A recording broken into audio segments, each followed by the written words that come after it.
Bonjour à tous et bienvenue sur France 24. En France, le projet de loi pouvoir d'achat discuté en première lecture à l'Assemblée nationale. Ce texte comprend 20 articles et il vise à limiter l'impact de la hausse des prix sur le portefeuille des Français. On va retrouver tout de suite notre envoyé spécial à l'Assemblée nationale, Jonathan Walsh. Jonathan, bonjour. Les oppositions sont peu favorables au texte, on le sait. Le gouvernement peut-il trouver des compromis et le faire voter ? Alors oui, un compromis est possible et un vote est possible, mais c'est un accouchement qui se fera sans doute dans la douleur. Merci Jonathan. Jonathan Walsh en direct de l'Assemblée nationale à Paris.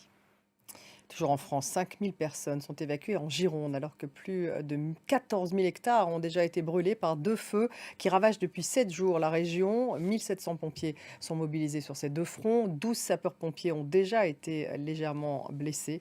Et la canicule n'est pas terminée. La Gironde et 14 autres départements de la façade ouest sont toujours placés en alerte rouge canicule. Reportage de nos confrères de France Télévisions.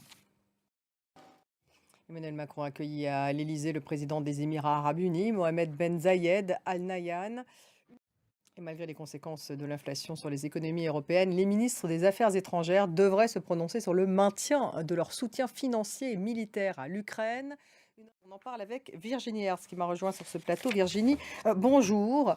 Comment la procureure générale, figure de proue des enquêtes sur les crimes de guerre présumés commis par les Russes, et le chef des services de sécurité ont-ils pu être sanctionnés de cette manière par le président ukrainien? Que s'est-il passé? Alors ça a été annoncé hier, confirmation.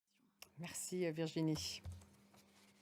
Et sur le terrain, les Russes poursuivent leur bombardement dans le Donbass. 6 personnes ont été tuées à Toretsk, ville de la région de Donetsk, selon en tout cas les services de secours ukrainiens. Merci de nous avoir suivis. Restez avec nous, on se retrouve dans une vingtaine de minutes.